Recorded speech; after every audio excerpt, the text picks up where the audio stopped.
Hello dear students of Saraswati English academy Bhadrajun और Hindi video class में आपका स्वागत है बच्चों। और हिंदी वीडियो क्लास के इस वीडियो में आज हम पढ़ने जा रहे हैं पर्यायवाची शब्द। क्या पढ़ेंगे बच्चों? आज हम पर्यायवाची शब्द। इससे पहले हमने संज्ञा पढ़ी, सर्वनाम, विशेषण, लिंग, वचन और प्रश्न पत्र भी हमने सॉल्व किया है। आज हम आपको पर्यायवाची शब्द पढ़ा रहे हैं।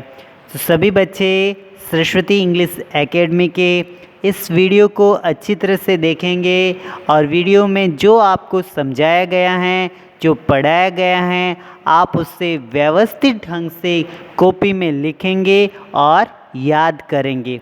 ओके बच्चों, तो चले अब हम पर्यायवाची पढ़ना शुरू करते हैं। देखिए बच्चों, ये क्या है? फूल। किसका है? कमल का। किसका फूल है बच्चों? कमल का फूल। किसका फूल है बच्चों? कमल का फूल है। तो कमल के फूल के कितने नाम हैं? देखो, पंकज, जलज और नीरज और कमल। फूल एक ही है बट इसके नाम चार हैं। तो एक की वस्तु के अनेक नाम क्या कहलाते हैं? पर्यायवाची। और इन सब का एक ही अर्थ होता है। ये हैं सूरज। सूरज को सूर्य भी कहते हैं, रवि भी कहते हैं और दिनकर भी कहते हैं, लेकिन नाम चार हैं, लेकिन सूर्य तो एक ही है। तो ये सब क्या होते हैं? पर्यायवाची। देखिए बच्चों, पंकज, कमल, जलज और नीरज, ये सभी नाम एक ही फूल के हैं। इसी प्रकार सूर्य, रवि और दिनकर, ये सूरज के ही अलग अलग नाम हैं। इन सभी का एक ही अर्थ है। ऐसे शब्दों को पर्यायवाची अर्थात समान अर्थ वाले शब्द कहते हैं। वाक्य के अनुसार पर्यायवाची शब्दों का अलग अलग प्रयोग होता है। समान अर्थ वाले शब्दों को पर्यायवाची या समानार्थी शब्द कहते हैं। बताओ बच्चों, पर्यायवाची किसको कहते हैं? समान अर्थ वाले शब्दों को पर्यायवाची या समानार्थी शब्द कहते हैं। जो समान अर्थ बताएंगे उनको हम पर्यायवाची भी कह सकते हैं और समानार्थी शब्द भी कह सकती हैं। ओके, लिखिए। आपको ये लिखना है पर्यायवाची और समानार्थी शब्दों के बारे में। कमल के आपको पर्यायवाची जो है वो आपको याद करने हैं। सूर्य की जो पर्यायवाची है वो भी आपको याद करने हैं। और इस लाइन को अच्छी तरह से याद करो। समान अर्थ वाले शब्दों को पर्यायवाची या समानार्थी शब्द भी कहते हैं या कहा जाता है। लिखिए। अब हम पढ़ेंगे कुछ और पर्यायवाची शब्दों को पढ़कर जाने। जैसे बच्चों, निशा। निशा यानी क्या होती है? रात। अब रात के हम पर्यायवाची पढ़ेंगे। रात को हम रजनी भी कहते हैं। रात को क्या कहते हैं बच्चों? रजनी और यामिनी और रात्रि। निशा, रजनी, यामिनी और रात्रि, ये सभी शब्द किसके पर्यायवाची हैं? रात्रि के। किसके पर्यायवाची हैं बच्चों? रात्रि के। राजा के पर्यायवाची शब्द कौन कौन से हैं? देखिए, राजा को नरेश भी कहते हैं, नप भी कहते हैं और भूपति भी कहते हैं। राजा, नृप और भूपति, ये किसके पर्यायवाची शब्द है बच्चों? राजा के। किसके हैं? राजा के। वसुधा के कौन कौन से पर्यायवाची हैं? पृथ्वी, वसुंधरा और धरती। पृथ्वी भी पर्यायवाची हैं, वसुंधरा और धरती। तो वसुधा यानी धरती के पर्यायवाची शब्द कौन कौन से हैं? पृथ्वी, वसुंधरा धरती या वसुधा। ये हैं धरती के पर्यायवाची शब्द। आग के पर्यायवाची शब्द कौन कौन से हैं? तो आग को पावक भी कहते हैं, अग्नि भी कहते हैं और अनल भी कहते हैं। पावक, आग, अग्नि, अनल। आग, अग्नि, अनल, ये थे पर्यायवाची शब्द। अब हम इनको याद करेंगे। तो बच्चों आपने क्या सीखा?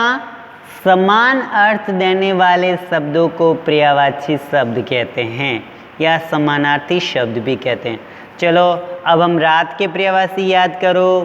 रात को बोलो निशा, रजनी, यामिनी, रात्रि। निशा, रजनी, यामिनी और रात्रि। निशा, या फिर आप ऐसे भी याद कर सकते हो, निशा, रजनी, यामिनी। निशा, रजनी, यामिनी किसके पर्यायवाची हैं? रात के। राजा के, राजा, नप और भूपति या नरेश, नप और भूपति। आपको तीन तीन हर शब्द के पर्यायवाची याद करने हैं। धरती के याद कीजिए तो वसुधा, पृथ्वी, धरती, धरा, भू, भूमि, ये शब्द वसुधा के होते हैं। आग के अनल, अग्नि, अनल, आग और पावक, ये होते हैं आग के पर्यायवाची शब्द। तो बच्चों पर्यायवाची शब्दों का अलग अलग जगह पे इनका अलग अलग प्रयोग किया जाता है। तो हमें इस वीडियो में केवल रजनी, यामिनी और रात्रि, राजा, नप, भूपति नरेश के, वसुधा के पृथ्वी, वसुंधरा और धरती, और आग के हैं पावक, अग्नि और अनल। ये ही हमें याद करने हैं और इनको लिखना है। लिखिए बच्चों, अपनी कॉपी में लिखिए। पर्यायवाची शब्दों को अपनी कॉपी में लिखिए और इनको याद कीजिए। फिर कमल के भी आपको याद करने हैं। कमल के बिल्कुल ईजी हैं। पंकज, जलज, नीरज। पंकज, जलज, नीरज। सूर्य के भी ईजी हैं। सूर्य, रवि, दिनकर। सूर्य, रवि और दिनकर लिखिए। तो ये थे हमारे पर्यायवाची शब्द। कमल के, तो ये कमल के आपको याद हो जाएंगे ना? पंकज, जलज और नीरज। और सूर्य के सूर्य, रवि और दिनकर, ये हमारे इनके पर्यायवाची हैं। फिर रात के पर्यायवाची आपने याद किए, रजनी, यामिनी और रात्रि। नरेश के राजा, नृप और भूपति। वसुधा के पृथ्वी, वसुंधरा और धरती। और आग के पावक, आग, अग्नि और अनल। आग, अग्नि और अनल, ये थे हमारे आग के पर्यायवाची शब्द। तो चलिए बच्चों, इनको लिखिए और इनको याद कीजिए। एक ही पर्यायवाची शब्द को 4-4, 5-5 बार अगर आप लिखोगे तो आपको अवश्य याद होंगे। एक बार लिखने से याद नहीं होते हैं, बार बार कोशिश करोगे तो आपको याद होंगे। स्टार्ट कीजिए बच्चों लिखना, और इनको व्यवस्थित ढंग से लिखना है और इनको याद करना है। जितनी बार आप लिखोगे ना, उतनी बार आपकी राइटिंग भी सुधरेगी और आपको जल्दी से जल्दी याद भी होगा। ये राजा हैं, ये आग हैं।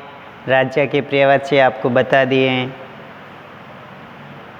पृथ्वी के भी आपको पता है। पृथ्वी का आप भू भी याद रख सकते हो। भू, भूमि, धरा, धरती, वसुधा, वसुंधरा, ये सब धरती के पर्यायवाची हैं। आग के अग्नि, आग, अनल और पावक, ये आग के हैं। रात्रि, रजनी, यामिनी, निशा, ये रात्रि के हैं। लिखिए बच्चों, और पर्यायवाची शब्द किसको कहते हैं वो भी आपको याद रखना है। समान अर्थ वाले शब्दों को पर्यायवाची शब्द कहते हैं। ओके, लिखो और इनको याद कीजिए। बच्चों वीडियो को लाइक ज़रूर करें, सब्सक्राइब जरूर करें, लाइक बटन को फॉलो करें, और जितना आपको वीडियोस के थ्रू जो वक्त मिलता है उस वक्त को व्यवस्थित ढंग से पेंसिल से कंप्लीट करें और याद कीजिए। क्योंकि वीडियोस के थ्रू जो आपको डेली वीडियोस मिल रहे हैं ना, उसके थ्रू जो काम मिल रहा है उस काम को पूरा जरूर करना है। अन्यथा आप वीडियो देखते रहेंगे, काम नहीं करेंगे तो आपको यूज में नहीं आएगा। तो वीडियो को देख के उसमें जो आपको गृह कार्य जो वर्क मिल रहा है वो जरूर करना है। तो इस समय आपको इस वीडियो में जो वर्क है वो है पर्यायवाची शब्द का ये जो पूरा पेज है, इसको आप अपनी कॉपी में लिखना है और इसको याद कीजिए। ओके बच्चों, स्टार्ट टू राइट, लिखना शुरू कीजिए।